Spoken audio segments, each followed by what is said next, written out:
c'est pas nécessairement un confinement strict pour toute la France. Donc c'est un point important.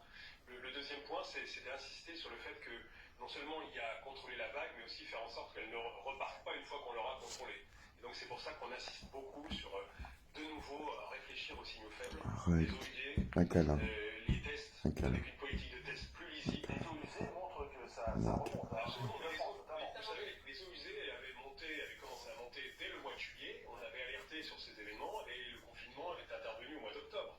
Il a fallu beaucoup de temps avant qu'on réfléchisse et du coup la deuxième vague est intervenue, comme vous le savez, elle a été plus mortelle que la première. C'est vrai. Christophe Barbier, politiquement, on ne peut pas aujourd'hui annoncer aux Français un confinement strict comme le préconise le professeur Mignon. C'est trop tôt? C'est tôt et c'est compliqué. Donc le couvre-feu à 18h, c'est mieux. Les Français maintenant sont habitués à tous ces indicateurs et ils voient bien que si la situation est préoccupante, elle n'est pas alarmiste. D'abord parce qu'on a autour de nous des pays où c'est pire, donc on se dit, eux ils sont au confinement en Angleterre, en Allemagne, mais nous n'avons pas la même situation.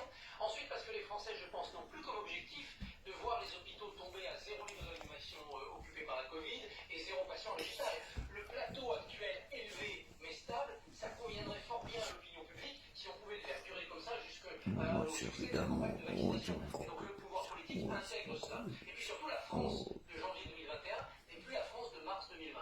Elle a déjà subi des confinements, elle a subi des restrictions de vie sociale, elle n'a plus la patience